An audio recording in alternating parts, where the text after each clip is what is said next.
Kemudian yang kedelapan adalah nasru sunnatihi sallallahu alaihi wasallam.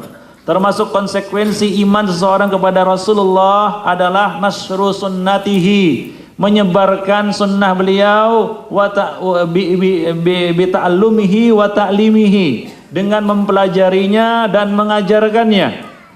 Jadi seorang mukmin yang cinta kepada nabinya dan cinta kepada sunnah nabinya, maka dia harus menyebarkan sunnahnya. Bagaimana? Yaitu dengan mempelajarinya. Tidak mungkin dia menyebarkan sunnah Nabi kalau dia tidak mengetahuinya.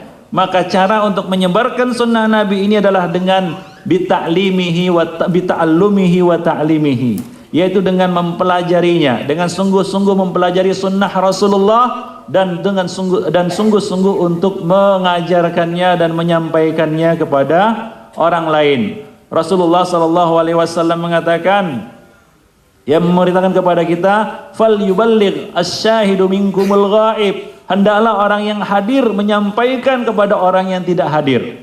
Dan kewajiban antum semua yang telah menuntut ilmu, mendapatkan hidayah, mengetahui sunnah Rasulullah sallallahu alaihi wasallam untuk menyampaikannya kepada orang lain jika kita benar-benar cinta kepada sunnah Nabi ini. Tapi kalau kita dapat dan kita simpan dalam kantong kita, kapan sunnah Nabi ini tersebar ke tengah-tengah manusia, ikhwani fiddin rahimani wa rahimakumullah, maka tunjukkanlah kesetiaan kita, loyalitas kita kepada sunnah Nabi ini dengan satu, kita serius dan sungguh-sungguh mempelajari sunnah Nabi. Dengan tujuan, salah satu niat kita adalah untuk menyampaikannya kepada orang lain, untuk menyampaikannya kepada orang lain. Ikhwani fiddin, a'azani Allah wa iyyakum. Dan ini kalau kita lihat gambaran ya masa salaf dahulu, masa salafus saleh dahulu, bagaimana ramainya orang-orang menuntut ilmu hadis, hingga dikatakan bahwasanya yang hadir di majelis Imam Ahmad itu sampai ratusan ribu bahkan jutaan orang. Itu kalau sudah digelar majelis hadis, hingga diperlukan adanya mubaligh. Mubaligh artinya orang yang menyampaikan. Bahkan dalam satu majelis hadis ada sampai 10 orang mubaligh. Dulu tidak ada mic, tidak ada pembesar suara seperti sekarang.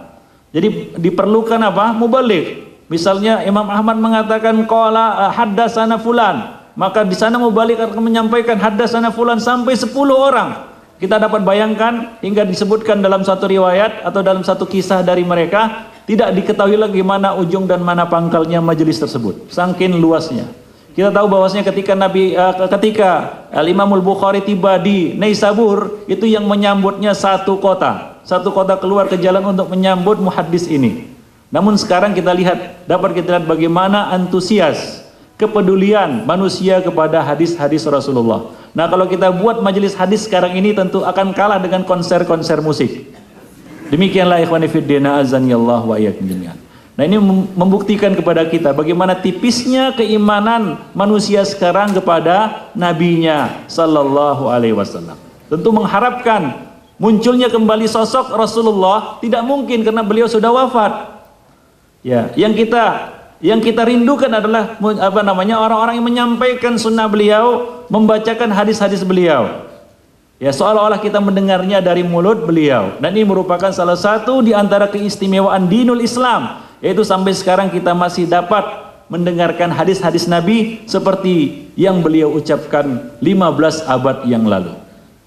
Maka dari itu seorang muslim harus memiliki kecintaan di dalam nasru sunnati Rasulillah sallallahu alaihi wasallam. Punya semangat, punya motivate, punya keinginan, punya tekad, punya gairah dan semangat untuk mempelajari dan menyampaikan, menyebarkan sunnah Rasulullah sallallahu alaihi wasallam ini. Nah, itulah dia beberapa kita katakan konsekuensi iman seseorang kepada Rasulullah sallallahu alaihi wasallam. Nah, itulah pembahasan yang berkaitan dengan al-imanu bir rusul, iman kepada rasul-rasul. Baik iman rasul-rasul yang disebutkan oleh Allah Subhanahu wa taala di dalam Al-Qur'an maupun rasul-rasul yang tidak Allah Subhanahu wa taala sebutkan di dalam Al-Qur'an.